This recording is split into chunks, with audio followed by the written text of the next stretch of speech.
kamote gawin nating masarap na pilipit. Ay ang alutuin nga po natin ngayon mga kaprensi ay kamuting pilipit for today's vlog. At napansin ko nga po mga kaprensi ay dini nga po sa tabi ng aking bahay kubo ay may nagaurutang talbos ng kamote. At pag nga po ay binunot mo ng ganari abay may mga laman pa nga po kahit ay maliliit laang. Ay ari po ta ay pinagkuhanan na ng mga dating kamote ay siguro po ari ay yung mga natira-tira pa. Ay alam nyo po ba aring kamuting ari mga kaprensi ay ari nga po ay made in Korea pa. Dahil nga po noong nagbukid kami sa Korea nung nakaraang taon ay dala po ari ng aking hipag. Ay nagdala nga daw po siya ng ilang piraso din, tinago pala niya sa malita at binalot sa damit para nga daw po ay makapagtanim siya din ng ganari din sa Pinas. Kaya nga po ay kinuha natin yung talbos dahil nga po ay tayo ay magatanim uli ng panibago para nga po yung kanyang lahi ay hindi mamatay. Ay alam niyo po baga mga kaprensi nung kami nagabukid pa sa Korea pag kami nagabunot ng kamote ay talaga naman pong buwig-buwig. Tapos ay yanong lalaki pa. Ay pag nga ni po ay araw-araw kang nagabunot ng kamote ay talaga naman pong kahit hindi ka nakain ng kamote, pakiramdam mo ay nakakaumay na.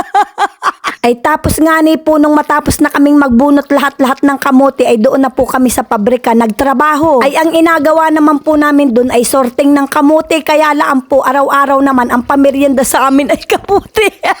At naglagay nga po tayo dyan ng 3 cups glutinous rice at atin nga po yung halu-haluin. At lagyan nga laan po natin yan ng pakaunti-kaunting tubig at masahin nga po natin yan hanggang siya'y maging dough. Ay pero nga ni po ako'y bilib na bilib dun sa hipag ko. Aba ay kahit nga po ay araw-araw ay talaga naman pong hindi na uumay sa nilagang kamote. Kaya nga po yung inapamigay ng mga amo naming Koreano ay sa kanya na namin inapakain. Aba ay talaga naman pong walang paltos, kain pa rin ang kain. Ay sabi ko nga ni ay nako ay yung otot mo ay amoy kamuti na ay pati yata hininga mo ay mag-aamoy kamuti na rin.